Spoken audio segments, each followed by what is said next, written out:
At the center of the analog ecosystem in this studio is my Crookwood Stereo Transfer Console.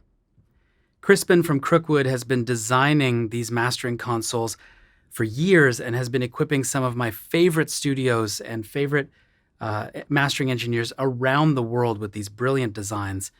And I am quite honored to have one that we worked on for about 6 months together that is really customized for what I need to do here in the studio.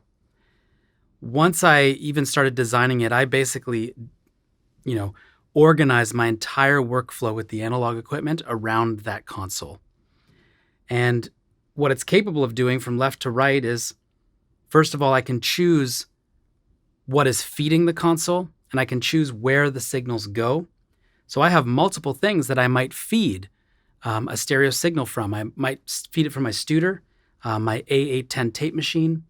I might feed it from various DACs, mastering DACs. So for instance, I have my DAC 1 Mark III by Vice, or my Crane Song Quantum DAC, or the Digital Audio Denmark DAC, and I can have all of those as different selectable sources so that I can, audition different sources or master directly from tape, for instance.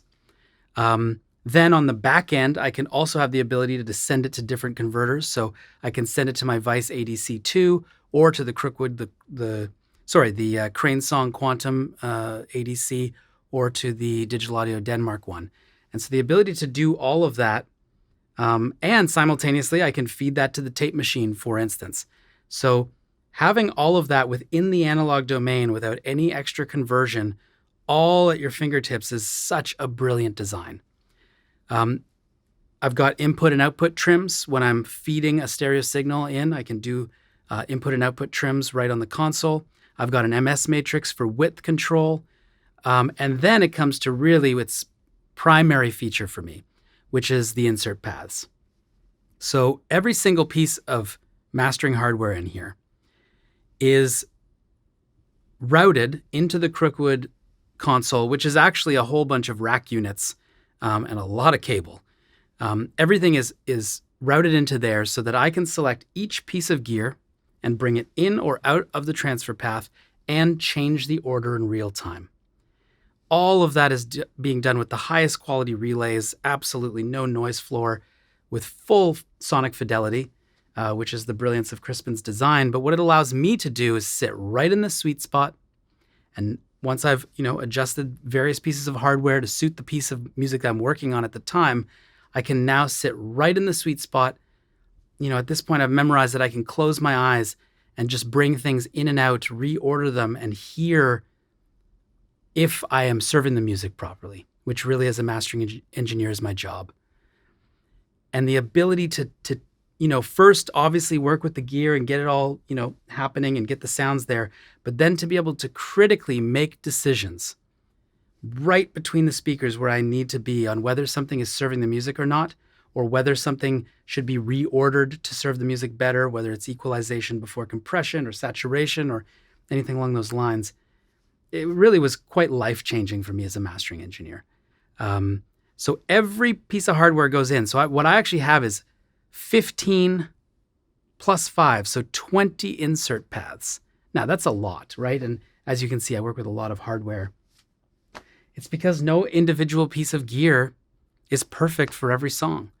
And so I'm fortunate to have access to a lot of tools, and I am always auditioning things to find that piece of gear that's behaving with that piece of music. And the console allows me to do it. Then on the back end of the console, we have the monitoring path.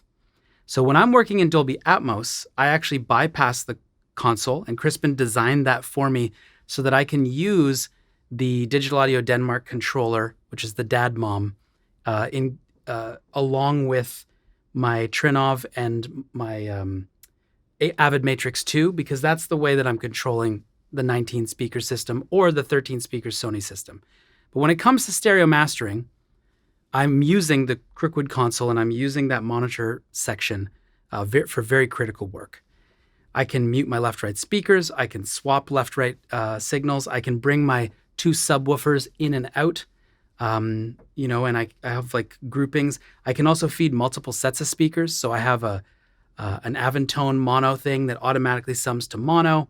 I've got my NS10s, At different times, I've had different speakers, and I can sort of feed different sources that way, which is amazing.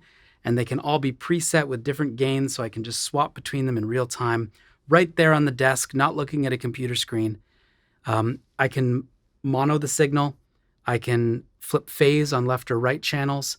And I can also do one thing that I love, which is hearing the difference. So just hearing the content on the sides. And again, it's all happening at the purest level in the analog domain. No latency, no additional, potential issues.